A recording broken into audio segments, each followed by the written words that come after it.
Good afternoon and welcome to our presentation providing guidance on the Type 1 categorical exclusion process provided by the Florida Department of Transportation, Office of Environmental Management. My name is Harrison Garrett. I am a project delivery coordinator with OEM, and our presenter today is going to be Christine Haddock, who is an in-house consultant for OEM from Stantec. Christine, next time, please. All right, so for some housekeeping, this webinar is being recorded and will be posted on the FDOT website to allow others who wanted to attend but couldn't participate at their convenience. During the webinar, if you have any questions, please feel free to post them in our question box. Our team will monitor those questions as they come in and we'll address them at the end of this training. And without further ado, Christine. Thank you, Harrison. Today, our training includes 5 lessons. In lesson 1, we're going to explain what a categorical exclusion is. In lesson 2, we'll get more specific and define a type 1 categorical exclusion. In lesson 3, we'll run through a process overview. In lesson 4, we'll go over the analysis and documentation. And then in lesson 5, we'll cover reevaluations for these projects. First, let's go over categorical exclusions in general. The National Environmental Policy Act, or NEPA, allows for certain types of Federal Highway Administration projects to be categorically excluded from a higher level of environmental review if the project meets certain conditions. Now, they're not excluded from NEPA, but they do not require a higher level of analysis that would be required for other NEPA documents, such as an environmental assessment or an environmental impact statement. And categorical exclusions, or CEs as we're going to call them, are defined as those projects that, based on past experience with similar actions, they normally don't have a significant environmental effect. Now, CE projects must meet the criteria in Section A of 23 Code of Federal Regulations, CFR 771.117.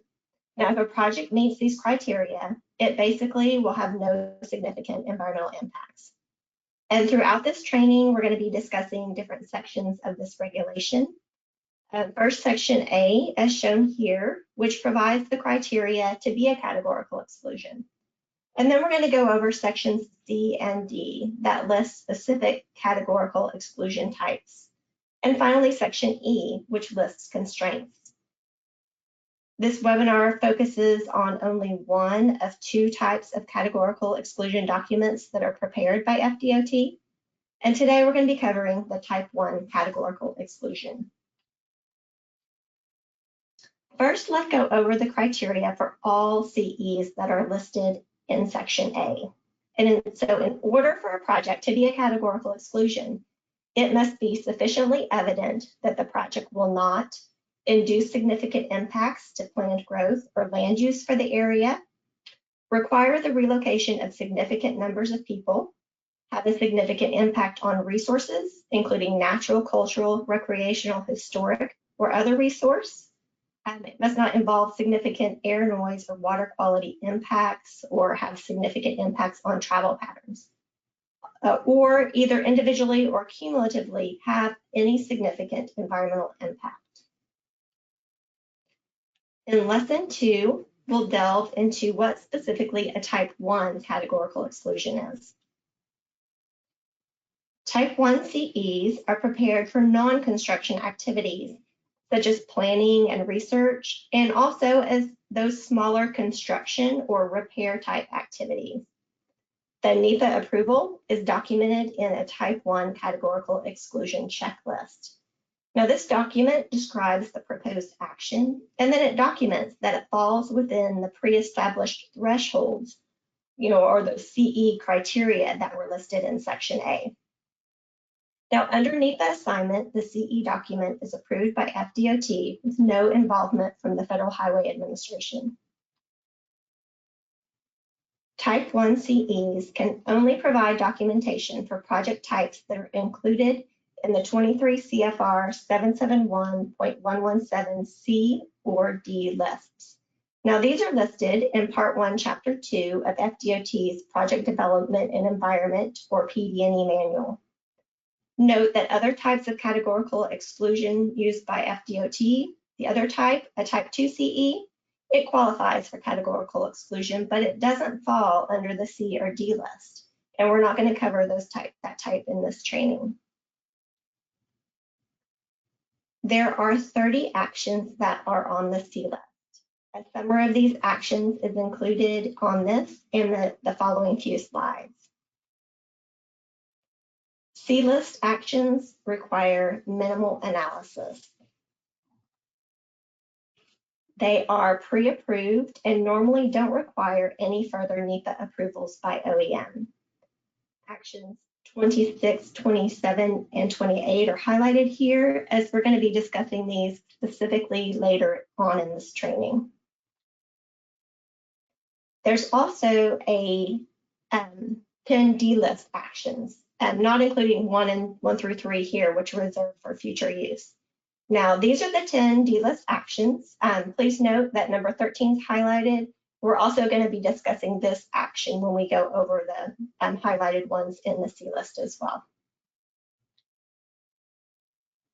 Common C list actions include approval of roadside utility installations. There's construction of bicycle and pedestrian paths and lanes, the installation of pavement markings and fencing, also landscaping, resurfacing, and modernization activities such as adding shoulders or auxiliary lanes. Now, the D list includes less common activities, things such as construction of fringe parking facilities, way stations, rest areas, and approvals for changes in access control. Now, Part 1, Chapter 2 of the PD&E Manual provides a list of all the projects which qualify as the Type 1 CE. Now, as you can see here, it provides the actions that are listed in the C, D, and E of 23 CFR 771.117. If your project really seems like it should be a Type 1 CE, but it's not fitting into the usual category that a preparer might select, make sure to review all of the project types in the C and D lists. And you may also contact OEM for assistance. There are additional criteria contained in Section E for those C list actions 26, 27, and 28. Now, these actions include modernization of highway by resurfacing, restoration, rehabilitation, reconstruction, adding shoulders, or adding auxiliary lanes. Restoration, rehabilitation, or replacement of culverts and inlets, drainage pipes, and systems can be under this CE when they're done as a highway modernization. C27 is highway safety or traffic operations improvement projects. This includes the installation of ramp metering control devices and lighting. Also, the construction of new roundabouts or traffic circles are considered traffic operation improvement projects under the CE. And C28, bridge rehabilitation, reconstruction or replacement, or the construction of grade separation to replace existing at-grade railroad crossings. Bridge removal may be a component of a bridge replacement project under the CE. Now, if those C-list projects, 26, 27, and 28, if they do not meet the 6 constraints listed under Section E, then they're going to need to be identified as a D-list number 13 rather than C-list actions and require consultation with OEM. The Section E constraints include acquisition of more than a minor amount of right-of-way or that would result in any residential or non-residential displacements,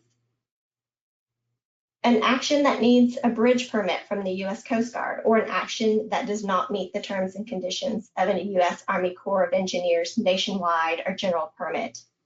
There's a finding of adverse effect to historic properties under the National Historic Preservation Act, the use of a Section 4 protected resource, except for actions resulting in de minimis impacts, or also a finding of may affect likely to adversely affect for a threatened or endangered species or critical habitat under the Endangered Species Act.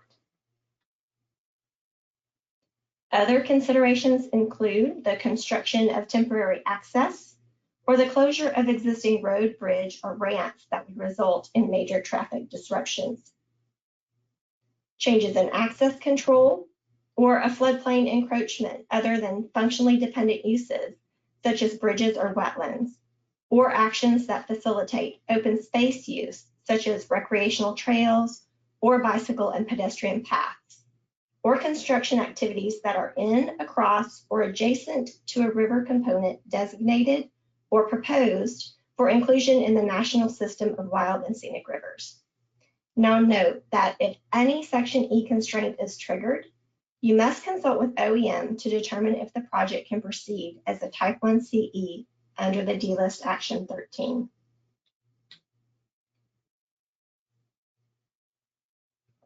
This slide here presents an example of a project that it could have been a D-List 26 action, but it ended up being identified as a D13 action due to potential relocations. The project consists of milling, resurfacing, adding directional medians, minor drainage, lighting, and also sidewalks. So you would think it would be a C26 action. However, minor right-of-way acquisition impact an ice machine business and bring the roadway closer to a residence, as depicted by this yellow proposed right-of-way line here in the image. Relocation will therefore be offered to the residents and the business. So acquisition that would result in displacement is one of the constraints in the E-list, and it is listed as E1. The district would then consult with OEM and most likely proceed with a D-List 13 Type 1 CE. While the focus of this training is on FDOT Type 1 CEs, it should also be noted that FDOT can use CEs from other agencies, such as the Federal Transit Administration or the Federal Railroad Administration. If a CE from one of these agencies is needed, then the district must contact OEM because OEM is responsible for that coordination with FTA or FRA, and any consultation with the agency must be documented. For more information on determining whether a project can be considered a Type 1 CE, you can visit the web-based training. This is the NEPA introductory course, Categorical Exclusions. This CBT may have some slightly different definitions than today's training because of some of the recent updates to the Council on Environmental Quality Regulations. Well, that wraps up lesson 1. I'm going to go ahead and hand this over to Harrison to send out a few poll questions. Awesome. Thank you so much, Christine. I am pulling up our first poll question of the day, so give me one moment. All right, there it is. So our poll question for the first one is, which of the following projects may be classified as a Type 1 CE? Check all that apply. And choices are construction of a new highway facility, construction of facilities, modernization of a highway such as resurfacing, construction of new truck weigh stations or rest areas, or state-funded projects. So I'll give y'all some time and we'll come back with the results.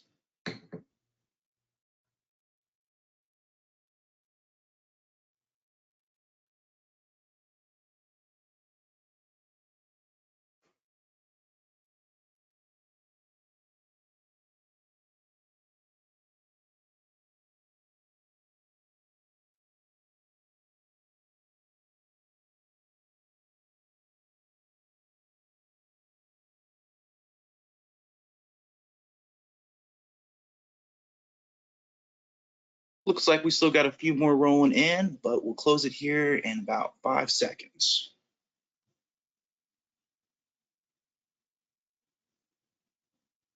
All right, thank you so much. Let's see the results.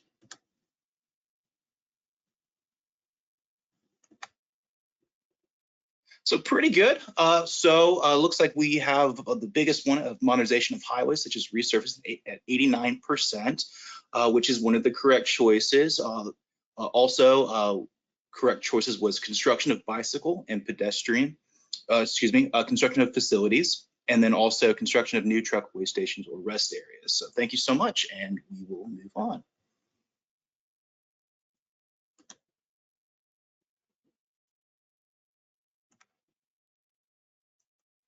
And of course, we've got back-to-back poll questions, so I hope nobody went anywhere. Pulling that one up for you now. And it is, which of the following are constraints listed under 23 CFR 771.117E and applied to C list 26, 27, and 28? Select all that apply. Choices are a de minimis finding for Section 4F impacts, right-of-way acquisitions resulting in displacements, US ACE nationwide permit, changes in access control, US Coast Guard bridge permit required. So I'll give everyone some time to select their answers.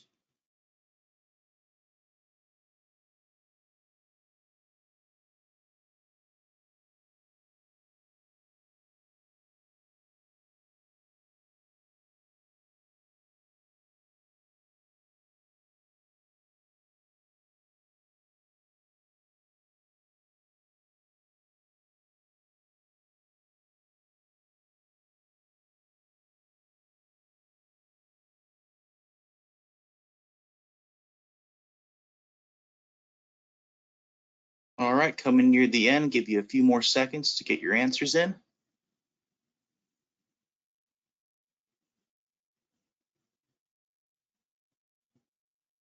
Perfect, looks like everybody's in. So let's go ahead and close and take a look at the results. Pretty definitive, correct. One of the right answers was right-of-way acquisitions resulting in displacements, which 81% put in. And the other answers, correct answers were changes in access control at 55% and US Coast Guard bridge permit required at 66%. Perfect, thank you everybody. And without further ado, I will hand it back over to Christine. Thanks, Harrison. So next we'll give a high-level overview of the process for completing a Type 1 CE. The first step is to confirm that a Type 1 CE is appropriate, and then we perform analysis and coordinate with agencies as applicable. And this step is going to be covered in detail in Lesson 4. Finally, we document the results in a Type 1 categorical exclusion checklist. Here we have a figure from Part 1, Chapter 2 of the PD&E manual that guides us through the process for completing a Type 1 CE. First, the class of actions determined, typically by the district with no involvement from OEM. There are exceptions that require OEM involvement, including those C-list actions 26, 27, and 28 that trigger a constraint that we had talked about earlier. There's also some situations on the checklist that can require coordination with OEM, which we're going to discuss a little bit more here in Lesson 4. The minor categorical exclusion or MICE process is available for projects where the class of action isn't clear. And there's been a number of situations where the districts have needed to coordinate with OEM to confirm that a Type 1 CE was appropriate or to help determine which Type 1 is the appropriate type. Now, the purpose of the MICE process is to assist the districts in supporting CE determinations and providing specific documentation to address the potential impacts to relevant information, to those relevant environmental issues or resources without causing a change in the class of action, without causing it to be elevated. And it's used for Type 1 CEs that may involve environmental impacts and require a little bit more additional analysis than would normally be necessary. And it's also used for Type 2 CEs, focusing on criteria that triggered the Type 2 and whether project conditions have changed that would allow a Type 1 CE.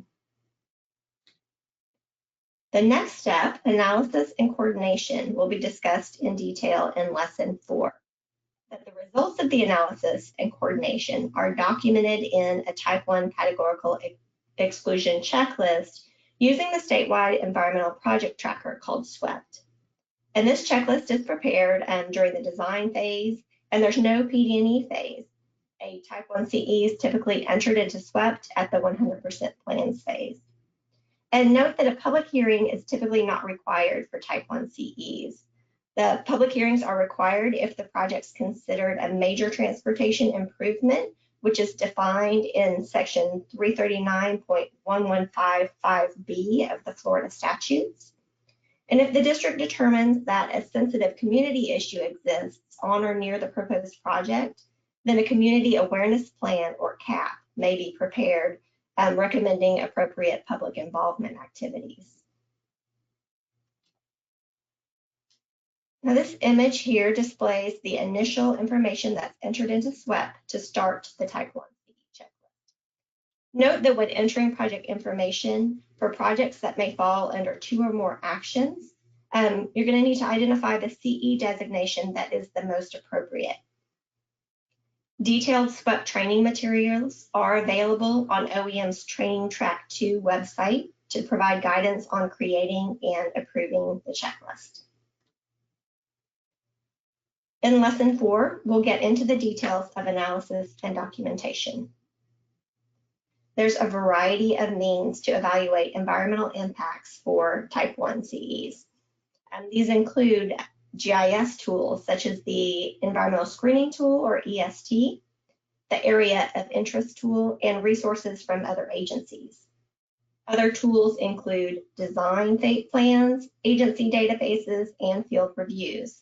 Note that a field review, while not required, puts everything in context, and it may reveal details that are not necessarily known or mapped in those online resources. Other means include, local knowledge, the species keys, the Section 106 programmatic agreement, and also programmatic approaches for Endangered Species Act consultation. And please note, we're going to go over each topic on the checklist and which tools are most applicable. Now, impacts to certain issues or resources may require coordination with agencies to verify the finding that there's no potential to significantly impact certain resources, such as historic resources or listed species. Now, before diving into the specific topics, we'll go over FDOT's Area of Interest tool, or AOI, which is a good starting point for analysis. During the plans phase, Type 1 CEs do not present sufficient project magnitude or impacts to qualify for screening in the EST through the Environmental Transportation Decision-Making, or ETDM, process. Even though an ETDM screening is not performed, the practitioner can still use the EST's AOI tool. To use the tool, you'll need to log into the EST website and open the map viewer. You then select the AOI editor that's shown here on the screen. And you can then draw your project or study area and run reports for your area of interest. The information from the tool, the data outputs and maps, they can be used to identify resources that are present in your project area. The GIS analysis uses many databases to identify resources that are potentially present in the AOI. And most of them are publicly available through the Florida Geographic Data Library. Now, the image here at the top of the screen, it shows the types of reports that are output. You can select a report that shows all the resource analysis, or a report that's focused on one specific resource. And an example report is shown here on the bottom image. In this example, the bottom line of the report shown reveals that there are wetlands in the area of interest per the U.S. Fish and Wildlife Service's National Wetlands Inventory. Now, once you identify the resources that are potentially present in your study area, you can use the AOI tool to add those features to your AOI map. You can print the map, and you can also use it as supporting documentation in SWEP. You also can share your AOI map with others that have EST access. Now, for training on using the AOI tool, you can see the AOI tool training on OEM's training program website, and it's there in track 7. You can also use your own mapping system to identify the resource locations and overlay them with your design. And this would be necessary if you need to calculate things like impact area. Next, we will discuss each issue or resource topic on the Type 1 CE checklist. The Type 1 checklist includes the resources that are listed here. And chapters in part 2 of the PD&E manual describes how to conduct analysis, how to assess project impacts, and consult with resource agencies for each of these topics. So for each of the following resources slides, we're going to review the checklist options. We're going to review the analysis tools that are used to help you select the applicable checklist option. And we're going to discuss comments and coordination and support documentation potentially included for each of the checkboxes. And please note that these slides don't include a visual of the form in SWEPT itself, but instead they present the options that you would select on the form for discussion purposes. Now for each slide, we include some examples of supporting information for when a resource is present. And we're not going to discuss each example, and these are really just provided for easy reference material in case you want to go back and review this presentation later. The first topic is right-of-way. Right-of-way impacts are determined through reviewing the design plans and in some cases the right-of-way maps. In addition to roadway right-of-way impacts, the reviewer must consider other possible right-of-way impacts in the design, which commonly include drainage easements, pond sites, and temporary construction easements. If your project qualifies for one of the first two checkboxes, within existing right-of-way, or minor acquisition without relocation and/or displacement, then no additional coordination is required. You can provide a comment describing your case and upload a figure if appropriate. If your project does involve relocation or displacement, or an acquisition of state-owned or conservation lands subject to review and approval by the that Acquisition and Restoration Council or ARC, then the red warning label is going to appear and OEM must be consulted. And you're going to need to contact the OEM District Project Delivery Coordinator. That would be the person of contact. While the red text for acquisitions with relocation says that the project cannot proceed as a Type 1 CE, there are cases of minor right-of-way acquisition with potential relocations that can proceed as a D-list action, that D-list action 13, as we previously reviewed. Now, this would be those C-list classifications 26, 27, and 28. And coordination with OEM will help you determine if your project may proceed as a Type 1 CE under the D-list action 13. Next, we have wetlands. The potential presence of wetlands can first be identified using those desktop tools, including the AOI tool, the National Wetlands Inventory Mapper. You can use aerial imagery or other state or local GIS data layers, such as from the city or the county GIS department. There's the Florida Geographic Data Library or the information from the Water Management District. If wetlands may be present, then a field visit should be done to confirm. And even if the desktop resources indicate wetlands aren't present, then a field visit is also still recommended to assist with filling out the checklist, because it can also help provide valuable context and the opportunity to ground truth all of the resource topics. Now, if wetlands are present, then they should be delineated and overlaid on the design plans. And if impacts are to occur, they should be quantified. If wetlands are determined to be in the project area and not included in the design plans, then this issue should be discussed with the design project manager. When there are wetland impacts, you're going to need to coordinate permit requirements with the district permit coordinator. And the permit type is selected on the form. Nationwide permits are issued by the U.S. Army Corps of Engineers on a national basis, and they're designated to streamline the Department of Army authorization of projects such as commercial developments, utility lines, or road improvements that produce minimal impact to the nation's aquatic environment. A general permit is issued by the U.S. Army Corps of Engineers for structures, for work or discharges that will result in only minimal adverse effects. Now, general permits are issued on a regional or state basis for specific categories of activities.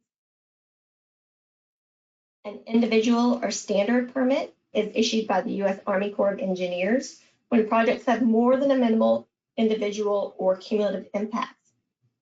If they're evaluated using additional environmental criteria and involve a more comprehensive public interest review. Now, those C-list 26, 27, and 28, and also D-list projects that qualify for an individual or standard permit, they require OEM consultation. And note that permits don't have to be obtained prior to approval of the Type 1 CE. Guidance on documenting analysis and coordination on wetland impacts is provided in Part 2, Chapter 9 of the PD&E Manual. Also refer to Part 1, Chapter 12 for more information on environmental permits. A U.S. Coast Guard bridge permit may be required if your project involves modification to or replacement of a bridge over navigable waters.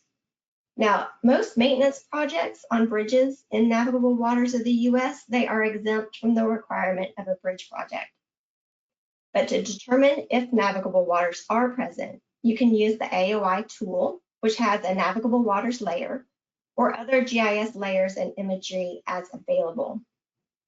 A field visit is recommended to verify whether the waterway is navigable. And just to let you know, those navigable waters are those waters that are subject to the ebb and flow of the tide and or are presently used or have been used in the past or may be susceptible for use to transport interstate or foreign commerce.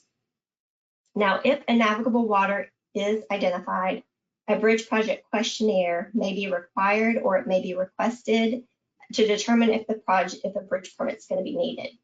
Now, if needed, a bridge project questionnaire is usually sent to the Coast Guard, or in the case of FDOT District 3, it's sent to the Federal Highway Administration for a determination. Now, if a bridge permit is required for a C-list 26, 27, or 28, or a D-list type project, then that same red warning label is going to appear when the box is checked and consultation with OEM is required. If prepared, the bridge development report and a bridge hydraulic report, they'll need to be uploaded into the SWEP project file. And guidance on documenting if a bridge permit is needed is provided in Part 1, Chapter 16 of the PD&E Manual.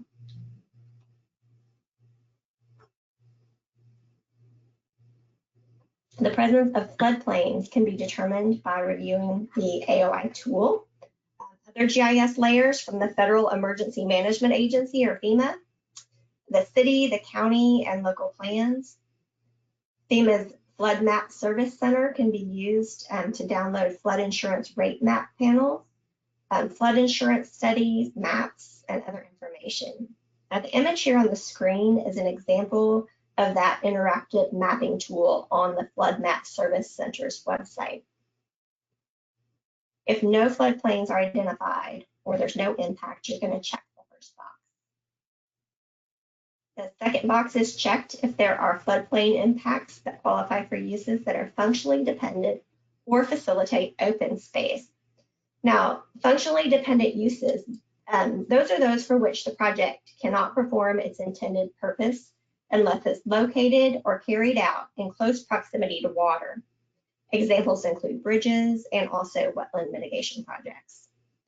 The term facilitate open space use is intended to capture projects that do not lead to additional base floodplain development and are compatible with the restoration and preservation of natural and beneficial floodplain values.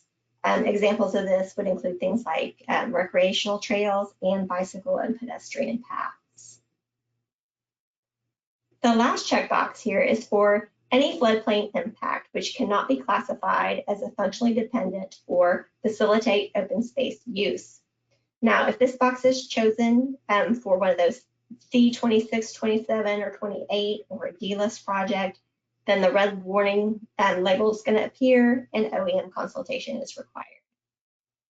Now, for bridge projects, the bridge hydraulic reports uploaded into SWEP and can support a determination that the project will not affect existing flood heights or floodplain limits. A location hydraulic report is typically not required for Type 1 CE. And guidance on documenting analysis and coordination on floodplain impacts is provided in Part 2, Chapter 13 of the PG&E manual. In addition to the AOI tool, mapping tools are also available on the National Wild and Scenic Rivers System National Park Service's website. They help identify if there's a wild and scenic river in your project area. Now, when determining if a river is present, note that a river corridor includes the river and the adjacent area within a quarter mile of the banks. If a wild and scenic river is involved or in the project area, you're going to select the box with the name of the river. In this case, I selected the Loxahatchee. And in the comment box, summarize the results of coordination with OEM and the National Park Service. Identify that there will be no direct or adverse effects on the value for which that river segment was designated. Correspondence with the National Park Service should be added to the project file and swept. Now, for minor activities, a simple email from the National Park Service will suffice to document that there's no adverse effect. And guidance on documenting analysis and coordination on the wild and scenic river is provided in Part 2, Chapter 12 of the PG&E manual.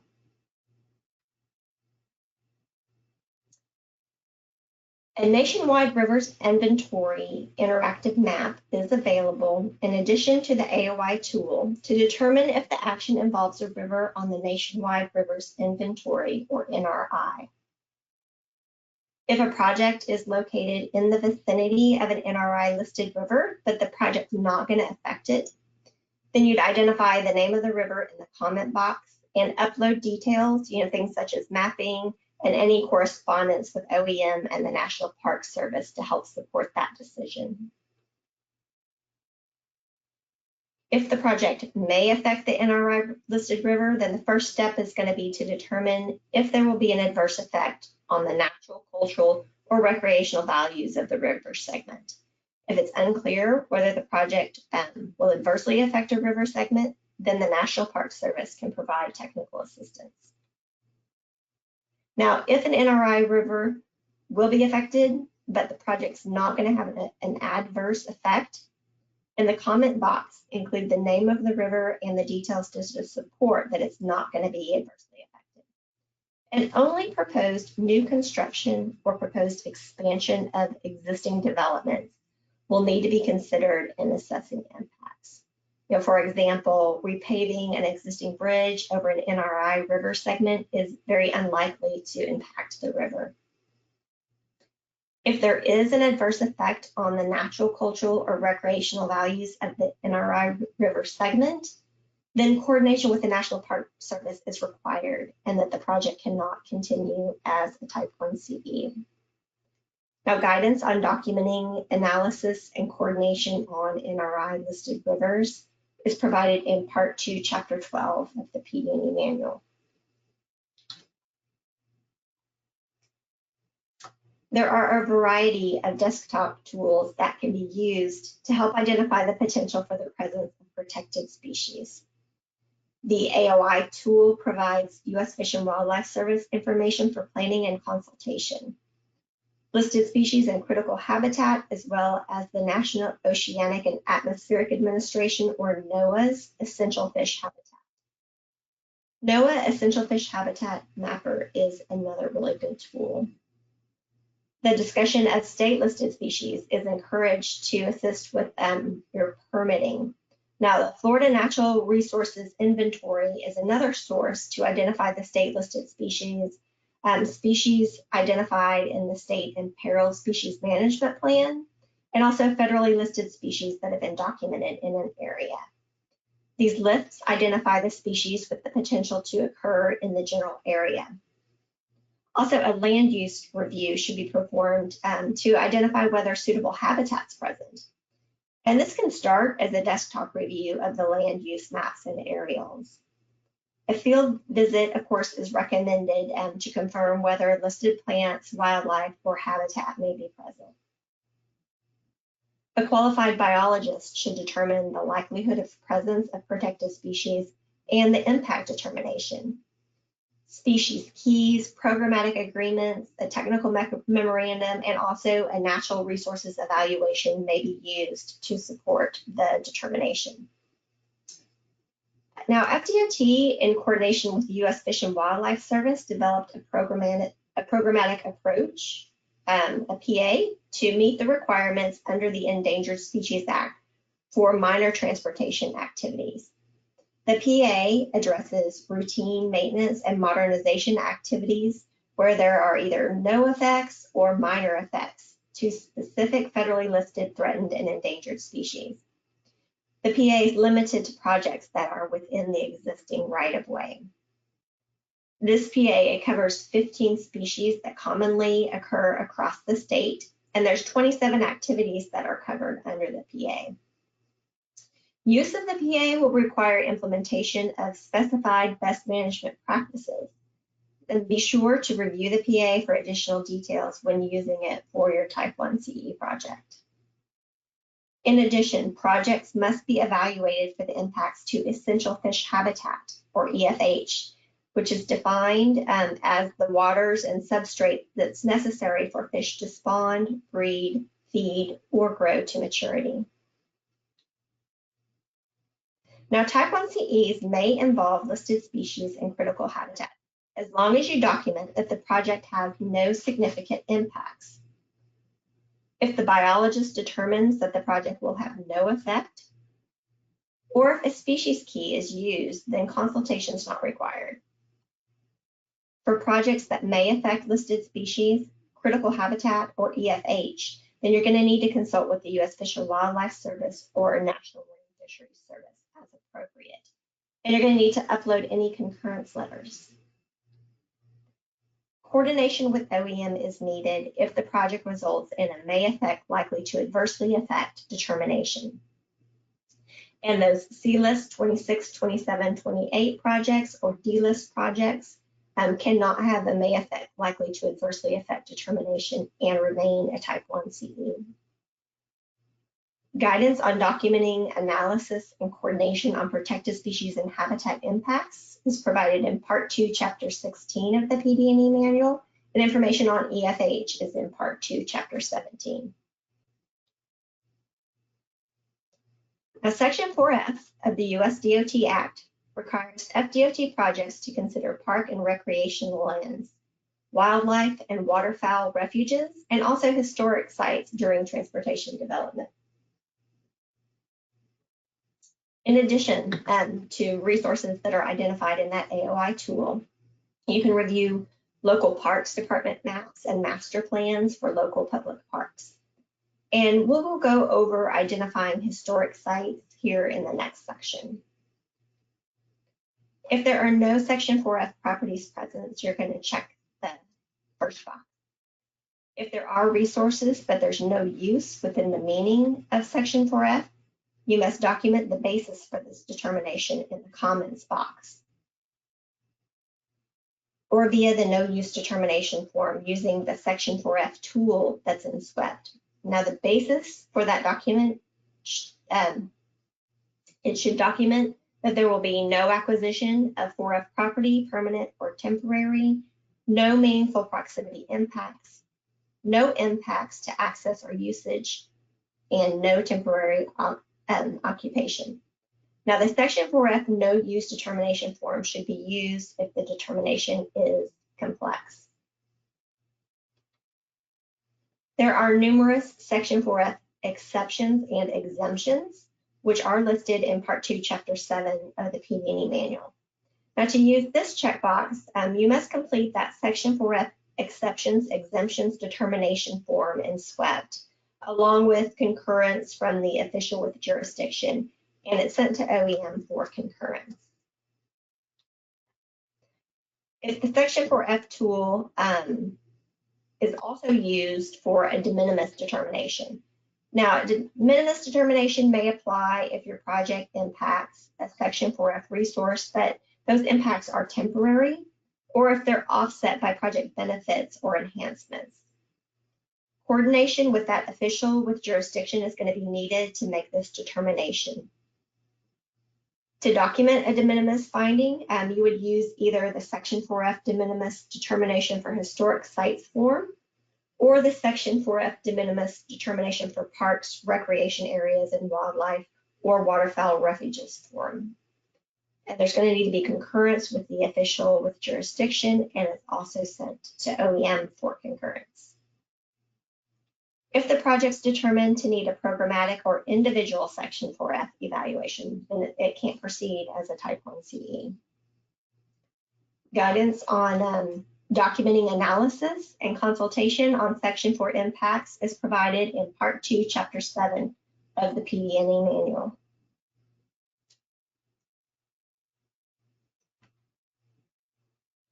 Now, Section 106 of the National Historic Preservation Act requires federal agencies to consider impacts of historic and archaeological resources. Now, the process for compliance with Section 106 and also Chapter 267 of the Florida statute is also implemented through a programmatic agreement. And this agreement is among the Federal Highway Administration, the Advisory Council on Historic Preservation, the Florida Division of Historical Resources State Historic Preservation Officer, and the FDOT regarding implementation of the Federal Aid Highway Program in Florida. The Section 106 programmatic agreement may apply to a lot of different Type 1 CEs.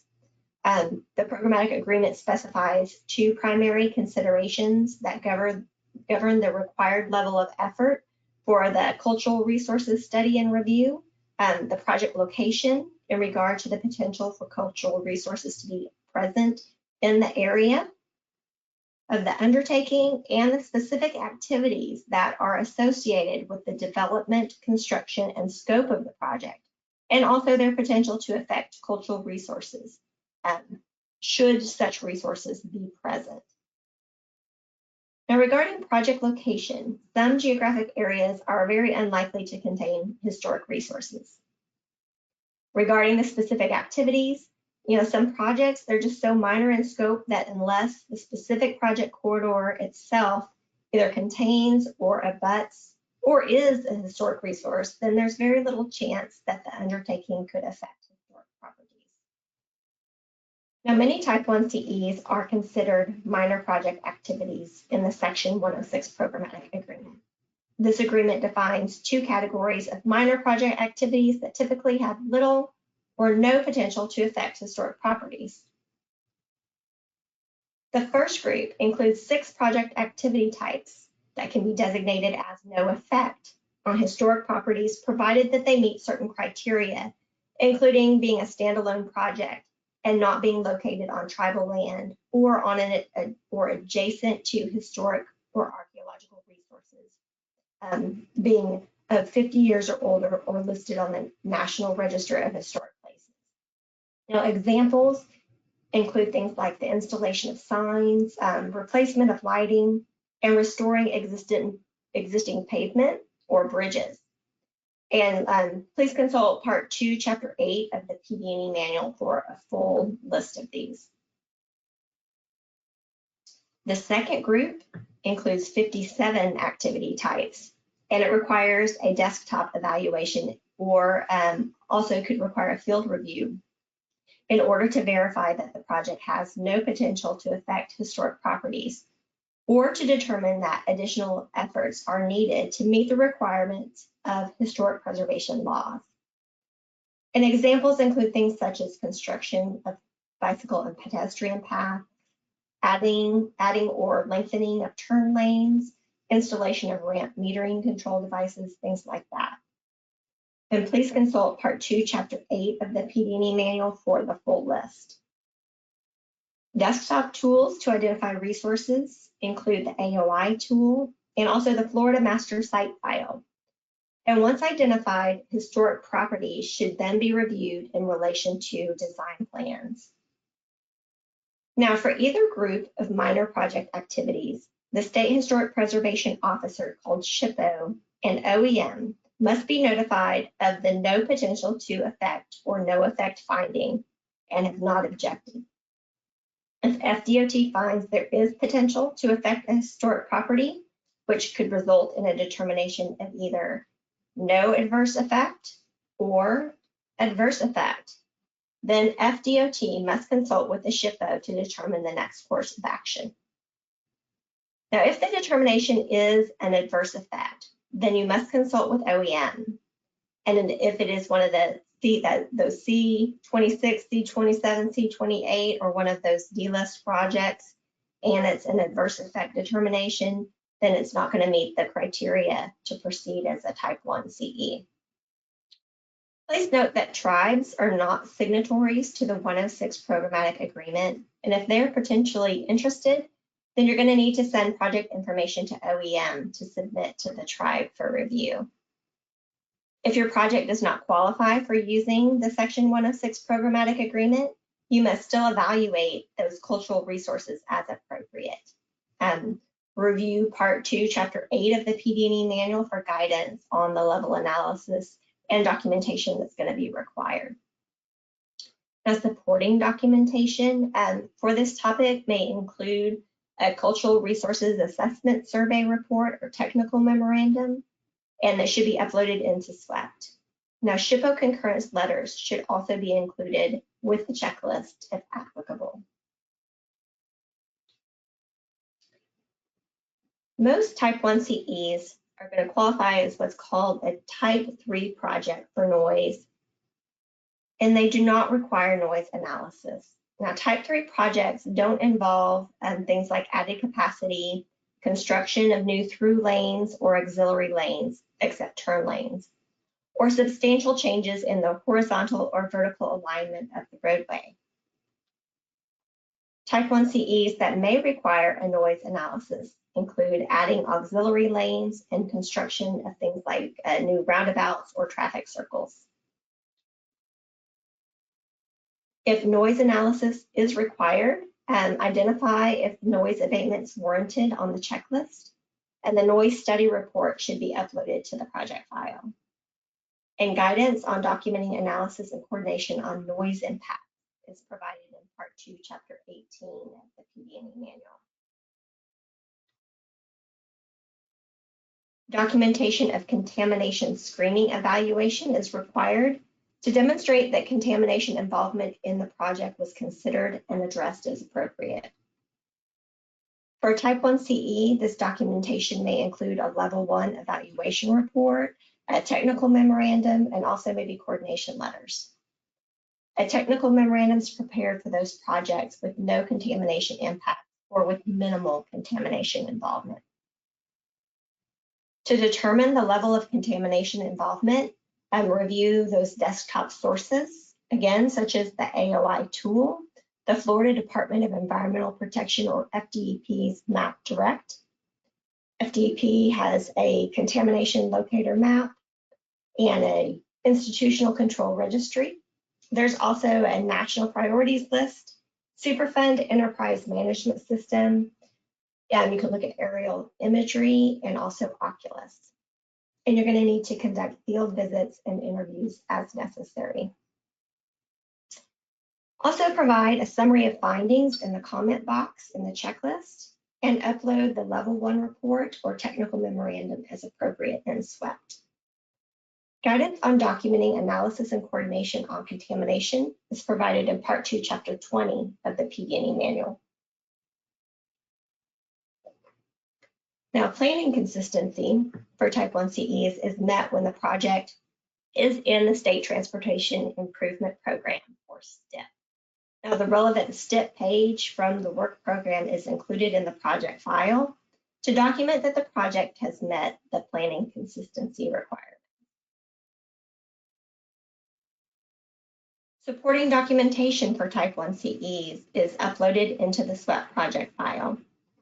This documentation includes things such as maps, field reviews and notes, technical studies and memos. For example, you may have an impact summary memo as shown here, or the cultural resources assessment survey report, or a natural resources evaluation, or even a community awareness plan.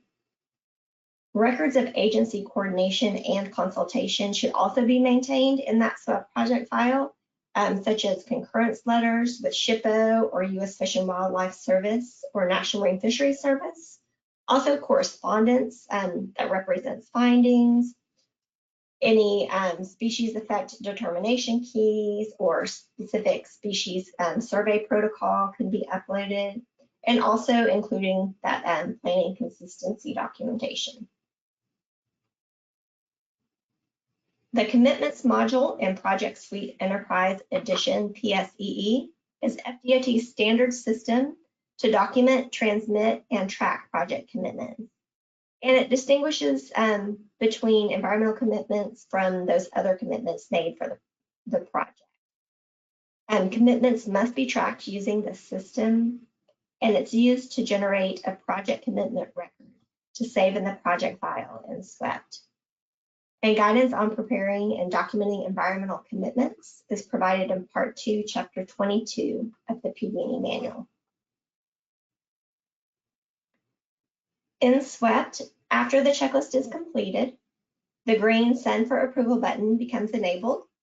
And once a Type 1 CE checklist has been approved by the District Environmental Manager or designee, it's going to be visible on the project page in SWEPT. After checklist approval, the environmental certification form is filled out and signed with a determination date by the District Environmental Office in SWEPT. This form is required for federal aid application.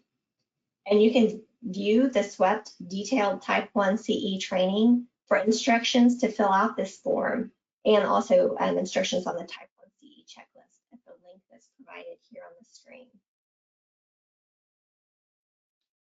Now, before we begin our next lesson, let's go ahead and do another poll question.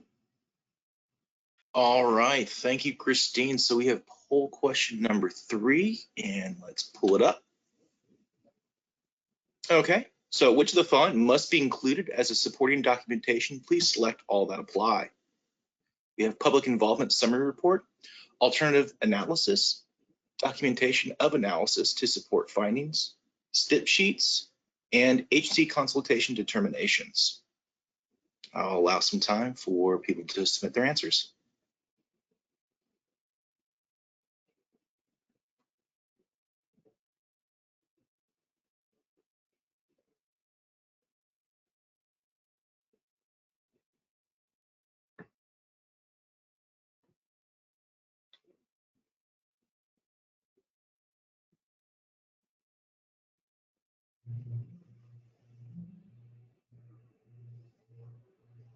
Go ahead and give it another 10 seconds.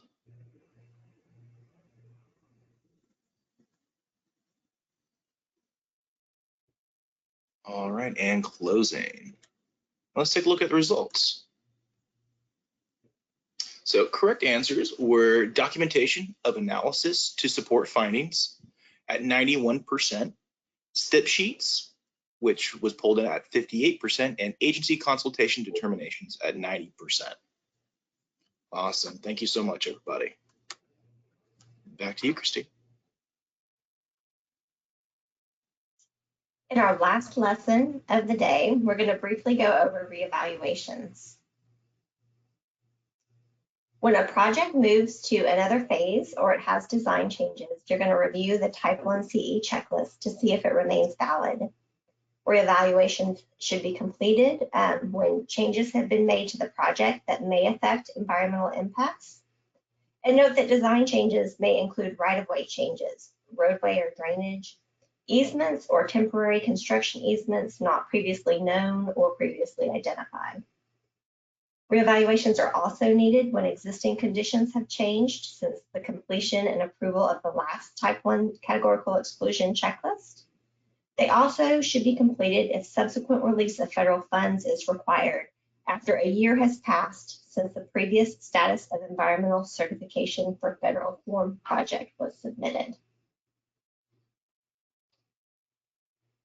In December of 2020, FDOT made a change in methodology, which allows previously approved Type 1 CEs to be reevaluated by reviewing all the previously approved information, making edits where necessary, and reevaluating and reaffirming the previous approval. Now, the previous process required a new Type 1 CE form to be completed using the Type 1 CE checklist form in SWIFT. And now the SWIFT interactive forms for Type 1 CEs have been updated with functionality. It allows modifications to previously approved actions to be reevaluated, only updating those elements that are needed. Now, the new process, it became effective December 23rd in 2020, and reevaluations after this date, so all reevaluations going forward should use this new process. And the PD&E manual chapters will be updated to reflect these changes in the next revision of the manual. And now I believe we are ready for our last poll question. All right, fourth and final poll question, launching it now. And it is a Type 1 CE reevaluation should be prepared. Reevaluation should be prepared. Select all that apply.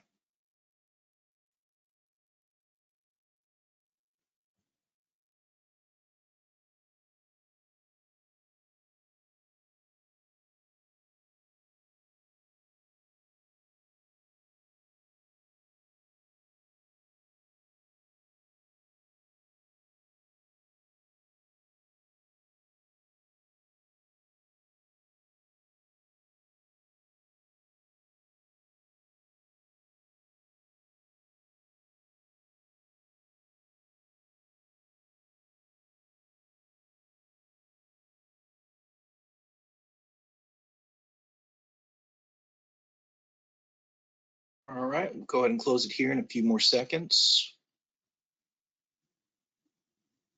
Perfect, thank you. Okay. The results are a Type 1 CE reevaluation should be prepared for when a design change requires additional right-of-way and when existing conditions have changed. Perfect. Well, thank you so much for everyone's time. And I would like to go ahead and take this time to remind everybody to submit your questions in our question box, and we will answer them as time permits.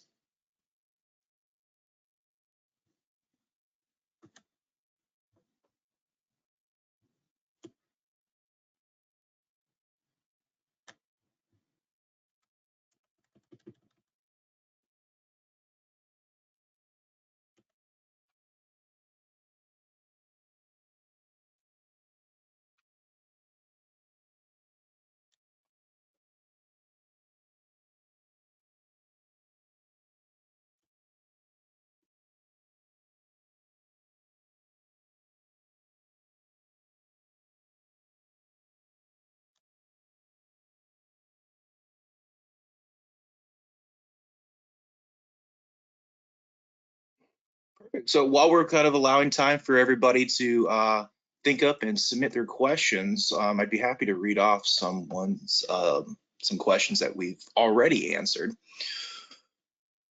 But first question, if we meet conditions from multiple 23 CFR 771-117 C and D qualifiers, are we trying to support all qualifiers that we meet? And yes, you will select the C or D type that best fits your project would be the appropriate way to address that. Let's see.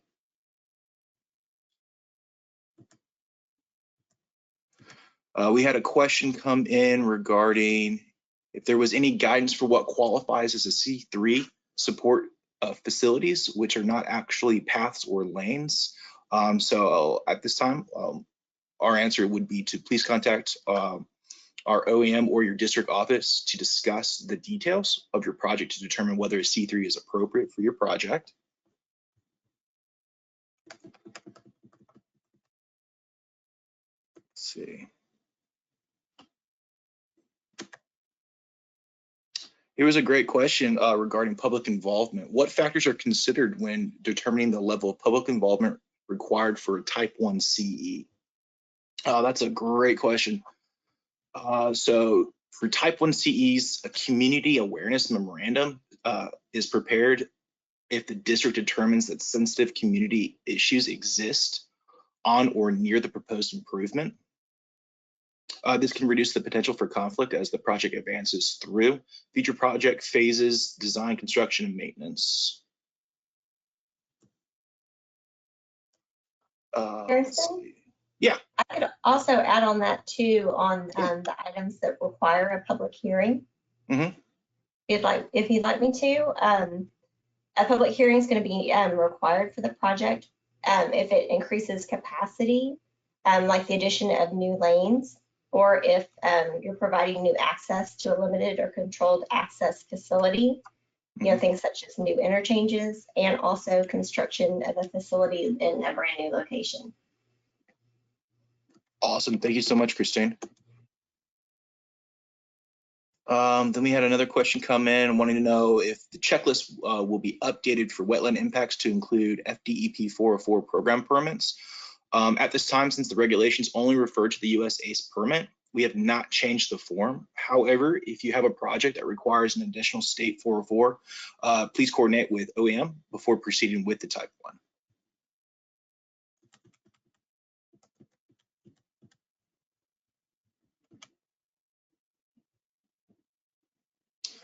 But then we had another good question regarding when a type 1 CE is being prepared for right-of-way surplus, what should be uploaded to the planning consistency section. In order to create a CE1 in SWEPT at all, the project FM must be in a work program. However, there are many instances where the CE1 is necessary to be supporting paperwork of the federal action. Section 11, providing planning consistency, is automatically added. Project description should highlight no funds, and the attachment can or should be the page from the tip stip, even if it doesn't show any money as it would be expected.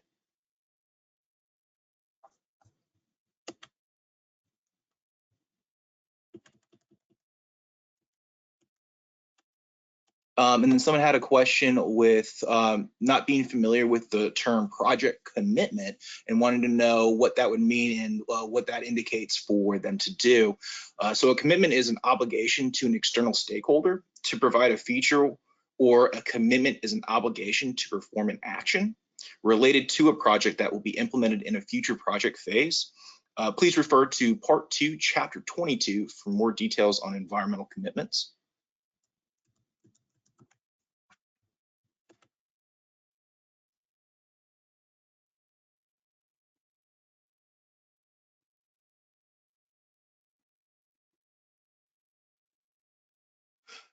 When we enter everything into SWEPT, have we met all NEPA requirements? Or is there a checklist or other document requiring further NEPA screening? That's a great question. The Type 1 CE needs to be approved by FDOT, so please contact the district to confirm requirements have been fulfilled.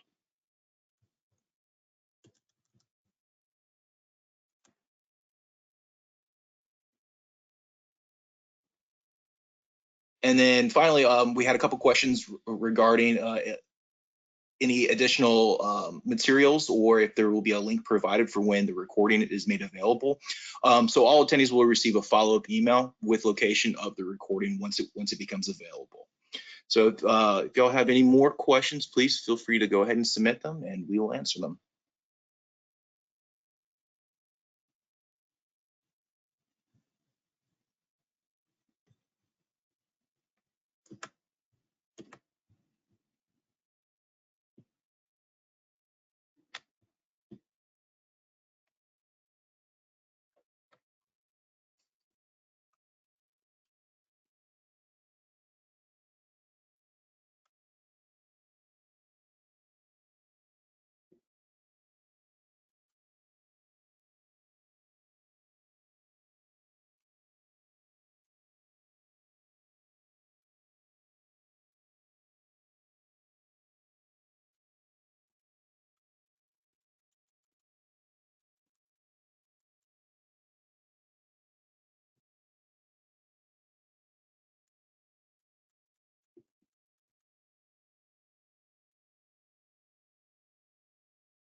All right, well, seeing no new questions coming in, I would like to thank everybody for your time and for coming and learning about the Type 1 CE process. And a big thank you to Christine. You did a fantastic job, and we are all very appreciative for your knowledge.